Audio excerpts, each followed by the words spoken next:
Hello again. Here we go with more graphing, sine and cosine. This one is going to focus more, though, on how to pull out all the information from an equation and not necessarily the graphing aspect of it, per se. All right, what you see in front of you is yet another nice generalization or a summary, I guess, of the rules for transformations with sinusoids. You've seen all of this before. None of this is new. There's a couple of blanks on here, though, I guess we need to fill in as well. Period, length of one full cycle of the wave. The period, of course, for the generic sine and cosine is 2 pi. We also talked about this piece right here, how x is c over b, and that was the formula for finding or for calculating the phase shift. A change in the period is also going to affect the phase shift. That's where I am right here. So now, how actually does that work? Can you take the general form that was at the top and rewrite it so that we can see the horizontal stretch of compression separate from the horizontal shift? Here, let me rewrite it here since I've managed to take it off the screen. We had A sine of bx minus c plus d. There you go. So can you rewrite this so that the b and the c are not influencing each other? I'll pause it for a moment. Let's try. If I want to separate the b and the c, it looks like I'm going to need a factor. So let's say it's a sine, and then we would need to pull out a b. If we factor out a b, we would be left with x. And then a lot of people think that you can't take a b out of a c. But sure you can. It's just c over b. And then you would still have the plus d. Now I can look at these two as separate entities. Right here, the value of b, that is my horizontal stretch or my horizontal compression.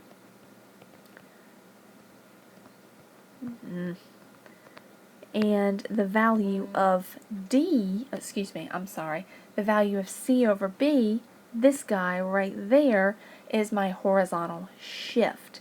That's where I'm moving it to the left or to the right. D is still just the vertical shift. That doesn't change. Now don't let all of these letters get you down, folks. Just think, if b is 1, then you don't even have anything to factor out. There's nothing there. Okay, let's do number 2. Why not? Y equals -2 sine of 4x plus 2 pi over 3. And you're supposed to find the amplitude, period, phase shift, and the vertical shift. Okay, first thing you want to do, you notice that there is a value of b, so you need to factor it out. So when I do that, I have -2 sine 4x plus, and you have 2 pi over 3, and you're factoring a 4 out of it. So it really becomes like 2 pi over 12, which is pi over 6. Okay, and so now I can pull out my values of a, my b, my c over b, my d, and answer all of these questions. So let's see. My a is right there, b is right there, c over b is right there, and then d, well, d would be at the end if I had a d. So let's fill all this in. What do I need here? Amplitude. Amplitude, my amplitude is +2. Remember, it's never negative. Excuse me. My period is 2 pi over b. So I have 2 pi over 4, which is pi over 2. Phase shift. The phase shift is the value of c over b, which is pi over 6. Now, one thing I want to mention about this, some people like to put it as a plus or a minus, and other people would rather say pi over 6 to the right or pi over 6 to the left. I'm fine with either one. Notice that inside of the parentheses, it is a plus pi over 6, and therefore it shifts to the left. So I'm going to write it as a negative pi over 6. Just realize and recognize that it goes to the left. Okay. The last thing, what do I need? Oh, the vertical shift. There is not a vertical shift here. Again, there's no d value, and so there is no vertical shift. You know what? I might even want to put like a +0 on the end here. There we go. Okay. All right, so let's work backwards. How about if I give you a whole bunch of information? Can you create an equation that would go with it? Technically, with a sinusoid, folks, there's an infinite number of right answers here because it is periodic, but we're just going to stick with the most basic, the straightforward, the easy one. How about we do, let's do one sine and one cosine. How about 2 and 3? 2 and 3 look like the ones that may be the most different. Okay, so we know we have a sine function, we have an amplitude, we have a period, we have a phase shift, we have a vertical shift. Well, we know that our formula is y equals a times sine of b x plus c over b plus d. Okay, and we can go ahead and start filling in parts of this. We know that the value of a is 3, so there's 3. Whoops, excuse me. We have sine. Now what's b? Well, they don't give me b. That's a shame. But they do give me a way to find b. We know that the period equals 2 pi over b, right? And in this case, they gave us the period. They gave us 4 pi. So if I substitute a 4 pi for the period, I can solve for b. Cross multiply here and divide. We end up with b equals 2 pi over 4 pi, which is really just a 1/2. Nifty. So my value of b is a 1/2.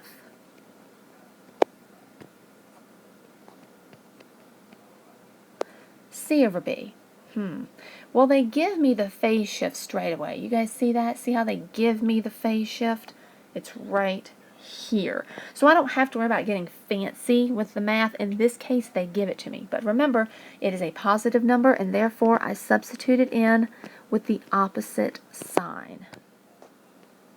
Plus d, they also tell me the vertical shift is a 2, and so it's up 2. Now this is the answer, but it kind of doesn't look that great. How about if I take that 1/2 and multiply it through, go ahead and distribute it, so it all looks consistent here with the general equation. 3 sine 1/2, oh, hold on, I didn't mean to write that parenthesis. X minus, and then 1/2 times pi over 3 is pi over 6, and then plus 2. Now where should my parentheses be? Around this entire thing right here. All of that is inside of the sine function. And there you go. That is my final answer. I can put a big beautiful box around it and move on to number 3. Cosine. So again, they give us amplitude, they give me a period, they give me a phase shift. Notice in this one there is no vertical shift, no big deal, there's just nothing at the end, right? I'm not going to rewrite the equation. We still have the equation over here. You can look back at it, except for instead of sine, we're going to use cosine. So we have the amplitude. So I can put a 4. You guys could just as easily put a -4 in front of it. Please don't think that you can't do a negative. In fact, for funsies, why not? Let's go ahead and stick a fat old negative sign right there in front of the 4. Then we have cosine. Cosine. What is the value of b? Well, here we go again. We don't really know b, but we do have the period. Period. Oh, this one's the same. Well, that's a bummer. Oh well, we already did the math in the top right. We found b to be 1/2.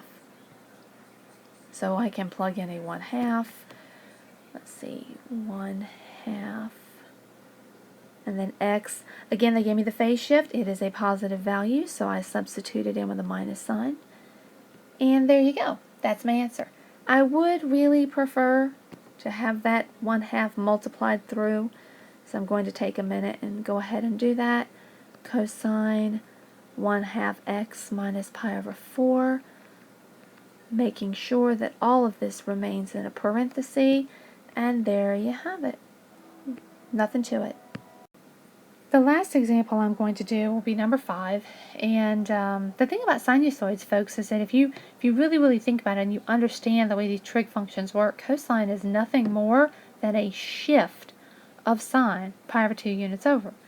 So if I just give you a snapshot of a section of a graph, say just like a period of a sinusoid, you can write both a sine and a cosine function for that bit of picture. So that's what we're going to do here. First things that you need to do, pull out everything that you can from the graph. Figure out your amplitude. You got to get your period. Look for your phase shift. All of that good stuff so that you can plug everything in to your equations and be done. First thing you're going to notice here probably is that the midline is not on the x-axis. So please don't count up here and say, let's see, that's 1, that's 3, that's 5, so the amplitude is 5. Yeah, no, it's not. Okay, how high does it go from the midline? How low does it go from the midline? That would be 2.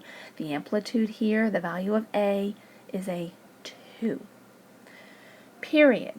Again, you can start from midline all the way through to the other midline. You can count from a top to a top, a bottom to a bottom. This period appears to be pi over 2. See how it's starting here, and then it reaches the midline, and it goes up, and then it comes down, and then it comes back up right to there. That whole distance is pi over 2. So it looks as if the period is equal to pi over 2. Well, that's wonderful, but the period does not get directly substituted into the equation, so you're going to need to do a little bit of working backwards. Remember, the period is pi over 2. The value of B is 2 pi over the period, so we'll get to that in a minute. Hold on. All right, let's see. What else can I get from my graph? Oh, I can talk about the phase shift. Okay, let's see. How much is it shifting? It doesn't really appear to be shifting anywhere.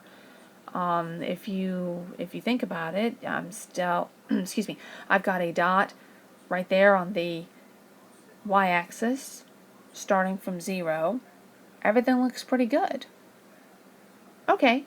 Oh, but you know what?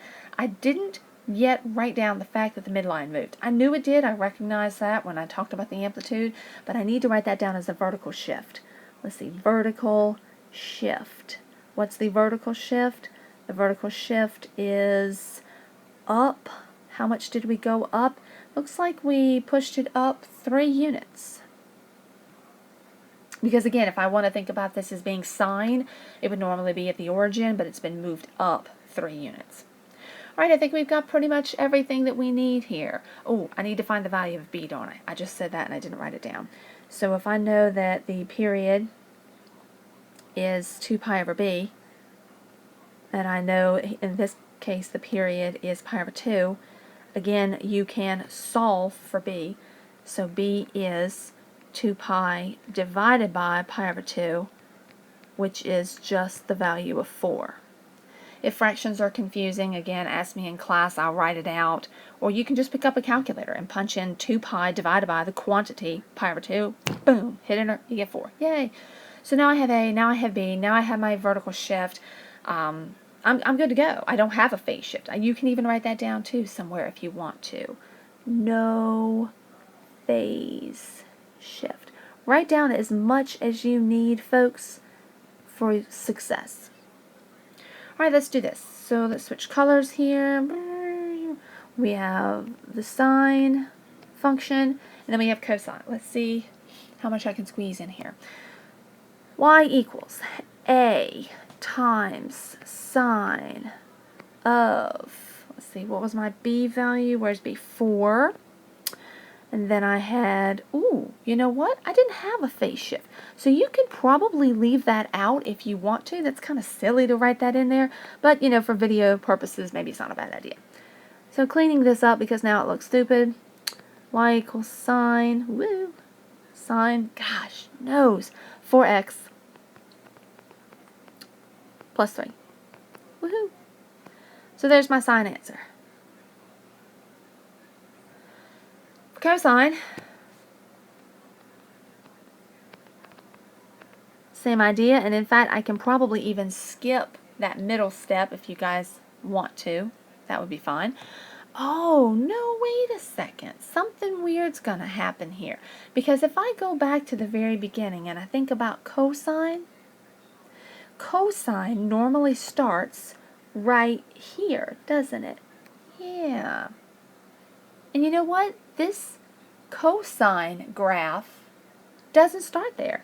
It starts over here. Ooh, that's a phase shift, folks. How much is that phase shift? Well, if this is pi over 4, then this guy right here is half of pi over 4, which is pi over 8. So this guy actually has a phase shift. This one does, oh, I thought I was in purple sugar. This one actually does have a phase shift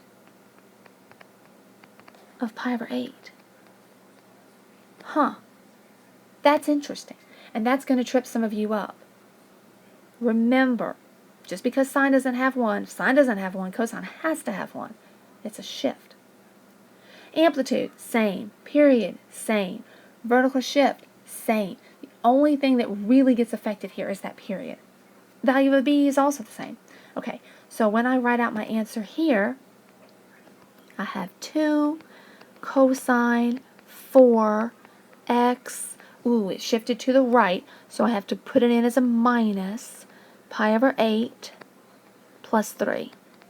Okay, so there's the ugly answer. Let's clean it up.